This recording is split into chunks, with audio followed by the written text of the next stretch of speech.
ನಮ್ಮ ದೇಶದಲ್ಲಿ ವಿನಾಯಕನಿಗೆ ಮುಡಿಪಾದ ದೇವಾಲಯಗಳು ಅಧಿಕ ಸಂಖ್ಯೆಯಲ್ಲಿ ಇವೆ.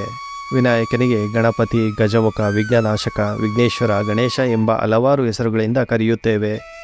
ಚಿಕ್ಕವರಿಂದ ದೊಡ್ಡವರವರೆಗೂ ಗಣಪತಿ ಎಂದರೆ ಎಲ್ಲರಿಗೂ ಅಚ್ಚುಮೆಚ್ಚಿನ ದೇವನಾಗಿದ್ದಾನೆ. ನಮಸ್ಕಾರ ಸ್ನೇಹಿತರೆ, ನನ್ನ ಚಾನಲ್ಗೆ ಸ್ವಾಗತ. ಪಯಣ ವಿತ್ ಪ್ರಭಾಕರ್. ಬನ್ನಿ ಸ್ನೇಹಿತರೆ, ಈ ದಿನ ಕಾಣಿಪಾಕಂನ ಗಣೇಶನ ದರ್ಶನ ಮಾಡೋಣ ಮತ್ತು ದೇವಾಲಯದ ಹಿನ್ನೆಲೆ ಬಗ್ಗೆ ತಿಳಿದುಕೊಳ್ಳೋಣ. ಈ ದೇವಸ್ಥಾನಕ್ಕೆ ಯಾವ ರೀತಿ ಹೋಗೋದು ಅಂತ ಹೇಳ್ಬಿಟ್ಟು ನಿಮಗೆ ತಿಳಿಸ್ಕೊಡ್ತೀನಿ, ಬನ್ನಿ. ನಾವು ಕಾಣಿಪಾಕಂ ಹೋಗಬೇಕು ಅಂತ ಹೇಳಿದ್ರೆ ತಿರುಪತಿಗೆ ಹೋದಾಗ ಪ್ಲ್ಯಾನ್ ಮಾಡ್ಕೋಬೋದು. ತಿರುಪತಿ ಬಸ್ ಸ್ಟಾಪಲ್ಲೇ ನಮಗೆ ಪ್ಲಾಟ್ಫಾರಮ್ 44ಅಲ್ಲಿ ಬಸ್ ಬೆಳಿಗ್ಗೆ 5 ಗಂಟೆಯಿಂದ ಸ್ಟಾರ್ಟ್ ಆಗುತ್ತೆ. 5-5:30 ನಮಗೆ ಸಿಗುತ್ತೆ. 70 ಕಿಲೋಮೀಟ್ರ್ ಆಗುತ್ತೆ. 110 ರೂಪಾಯಿ ಚಾರ್ಜ್ ಆಗುತ್ತೆ. ಕಾಣಿಪಾಕಂ ಹೋಗಿ ಬರೋದಕ್ಕೆ ಮಧ್ಯಾಹ್ನ 1 ಗಂಟೆ ಅಷ್ಟೊತ್ತಾಗುತ್ತೆ. ಬೆಳಿಗ್ಗೆ ಹೊರಟ್ರೆ ನಾವು ಹೋಗಿ ಎಲ್ಲ ದರ್ಶನ ಮುಗಿಸ್ಕೊಂಡು ಬರೋದಕ್ಕೆ. ಎಲ್ಲ ಬಸ್ಗಳು ದೇವಸ್ಥಾನ ಮುಂದ್ಗಡೆನೇ ನಮಗೆ ಸ್ಟಾಪ್ ಕೊಡ್ತಾರೆ. ಮತ್ತು ರಿಟರ್ನ್ ಬರುವಾಗ ಸೇಮ್ ಅದೇ ಪ್ಲೇಸಲ್ಲಿ ನಾವು ಬಂದು ರಿಟರ್ನ್ ಬರ್ಬೋದು. ನಾವು ಕಾಣಿಪಾಕಂ ರೀಚ್ ಆದಮೇಲೆ ದೇವಸ್ಥಾನದಿಂದ ಸ್ವಲ್ಪ ಮುಂದ್ಗಡೆ ನಮಗೆ ಸ್ನಾನದ ವ್ಯವಸ್ಥೆ ಎಲ್ಲ ಇರುತ್ತೆ, ಫ್ರೀ ಸರ್ವಿಸ್ ಇರುತ್ತೆ. ಅಲ್ಲಿ ಹೋಗ್ಬಿಟ್ಟು ನಾವು ಫ್ರೆಶ್ ಅಪ್ ಆಗಿ ದೇವಸ್ಥಾನಕ್ಕೆ ಹೋಗ್ಬೋದು. ದೇವಸ್ಥಾನದಲ್ಲಿ ಫ್ರೀ ದರ್ಶನ ಮತ್ತು ಸ್ಪೆಷಲ್ ದರ್ಶನ ಎರಡೂ ಕೂಡ ಇದೆ. ನಮಗೆ ಬೇಗ ಟೈಮ್ ಇಲ್ಲ ಅಂತ ಹೇಳಿದ್ರೆ ಸ್ಪೆಷಲ್ ದರ್ಶನ ಟಿಕೆಟ್ ತೊಗೊಂಡು ಬೇಗ ದರ್ಶನ ಮಾಡ್ಕೊಂಬರ್ಬೋದು. ಇಲ್ಲ ಅಂತಂದರೆ ಫ್ರೀ ಕ್ಯೂ ಅಲ್ಲೇ ಹೋಗ್ಬಿಟ್ಟು ದರ್ಶನ ಮಾಡ್ಕೊಂಬರ್ಬೋದು. ದರ್ಶನ ಮಾಡೋದಕ್ಕೆ ಏನಿಲ್ಲ ಅಂದರೂ 1-1.5 ಗಂಟೆ ಆಗುತ್ತೆ. ದೇವಸ್ಥಾನದ ಹೊರಗಡೆನೇ ನಮಗೆ ತುಪ್ಪದ ದೀಪ ಎಲ್ಲ ಸಿಗುತ್ತೆ. ಬೇಕು ಅಂತ ಹೇಳಿದ್ರೆ ನಾವು ಹಚ್ಚಿ ದರ್ಶನಕ್ಕೆ ಹೋಗ್ಬೋದು. ಮತ್ತು ಹಣ್ಣು ಕಾಯಿಗಳೆಲ್ಲ ಸಿಗುತ್ತೆ ಇಲ್ಲೇ.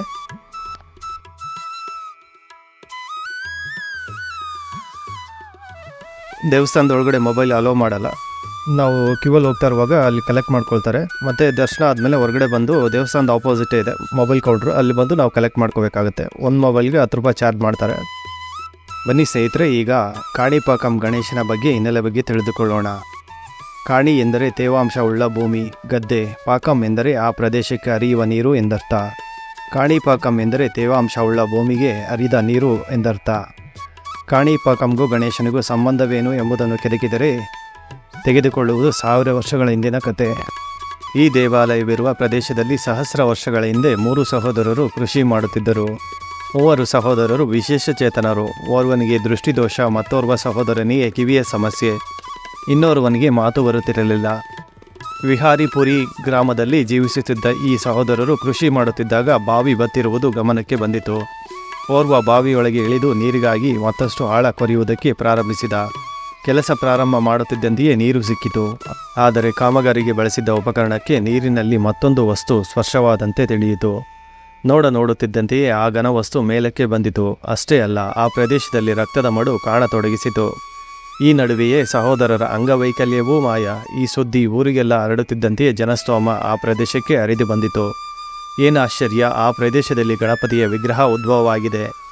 ಈ ಉದ್ಭವ ಗಣಪತಿಯನ್ನು ನೋಡಿದ ಗ್ರಾಮಸ್ಥರು ತೆಂಗಿನಕಾಯಿ, ಎಳನೀರಿನಿಂದ ವಿಗ್ರಹಕ್ಕೆ ಪೂಜೆ, ಅಭಿಷೇಕಗಳನ್ನು ನೆರವೇರಿಸಿದ್ದರು. ಎಳನೀರಿನ ಕೋಡಿ ಹರಿದು ಕೃಷಿಯ ಭೂಮಿಯ ಒಂದಷ್ಟು ಜಾಗದ ತುಂಬ ಹರಿಯತೊಡಗಿತು. ಈ ಘಟನೆಯೇ ಕಾಣಿಪಾಕಂ ಎಂಬ ಹೆಸರು ಬರಲು ಕಾರಣ. ಅಂದಿನಿಂದ ಈ ಉದ್ಭವ ಗಣೇಶನನ್ನು ಕಾಣಿಪಾಕಂ ವರಸಿದ್ಧಿ ವಿನಾಯಕ ಎನ್ನಲಾರಂಭಿಸಿದರು. ಘಟನೆ ನಡೆದಾಗ ವಿಗ್ರಹ ಎಲ್ಲಿ ಉದ್ಭವವಾಗಿತ್ತೋ ಇಂದಿಗೂ ಅದೇ ಜಾಗದಲ್ಲಿ ಬಾವಿಯ ಮೇಲ್ಭಾಗದಲ್ಲಿ ಗಣೇಶನ ಗರ್ಭಗುಡಿ ಇದೆ. ಮುಂಗಾರಿನ ವೇಳೆ ಉಕ್ಕಿ ಹರಿಯುವ ಇಲ್ಲಿನ ನೀರನ್ನು ಭಕ್ತಾದಿಗಳಿಗೆ ತೀರ್ಥದ ರೂಪದಲ್ಲಿ ವಿತರಿಸಲಾಗುತ್ತದೆ. ಈ ಬಾವಿಯ ನೀರು ಎಂದಿಗೂ ಬತ್ತದೇ ಇರುವುದು ಇಲ್ಲಿನ ಮತ್ತೊಂದು ವೈಶಿಷ್ಟ್ಯ. ಉದ್ಭವವಾದ ದಿನದಿಂದಲೂ ಗಣೇಶನ ವಿಗ್ರಹ ಬೆಳೆಯುತ್ತಲೇ ಇದೆ. 50 ವರ್ಷಗಳ ಹಿಂದೆ ಇಲ್ಲಿಗೆ ಭಕ್ತಾದಿಗಳು ಸಮರ್ಪಣೆ ಮಾಡಿದ್ದ ಬೆಳ್ಳಿಯ ಕವಚ ಇಂದು ಆ ವಿಗ್ರಹಕ್ಕೆ ಇಡಿಸದೇ ಇರುವುದು ವಿಗ್ರಹ ಬೆಳೆಯುತ್ತಿರುವುದಕ್ಕೆ ಸಾಕ್ಷಿ ಎನ್ನುತ್ತಾರೆ ಸ್ಥಳೀಯರು. ದೇವರ ದರ್ಶನ ಆದಮೇಲೆ ನಕ್ಷತ್ರ ವನಂ ಅಂತ ಹೇಳ್ಬಿಟ್ಟು ಪ್ಲೇಸ್ ಇದೆ. ಅಲ್ಲಿ ಯಾವ್ಯಾವ ನಕ್ಷತ್ರಕ್ಕೆ ಯಾವ್ಯಾವ ಮರಗಳು ಅಂತ ಹೇಳ್ಬಿಟ್ಟಿದೆ, ಅದನ್ನು ಕೂಡ ನಾವು ನೋಡ್ಕೊಂಬರ್ಬೋದು.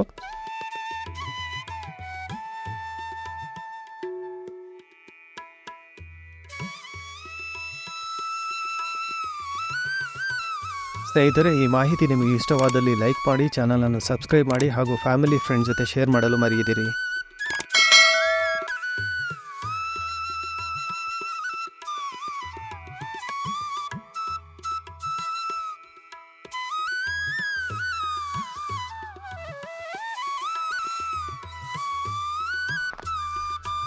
ಇದೆಲ್ಲ ನೋಡಿ ಆದಮೇಲೆ 10:30-11 ಗಂಟೆಗೆ ಪ್ರಸಾದದ ವ್ಯವಸ್ಥೆ ಇರುತ್ತೆ. ನಾವು ಪ್ರಸಾದ ಸ್ವೀಕರಿಸಿ ನಾವು ಅಲ್ಲಿಂದ ಹೊರಡ್ಬೋದು.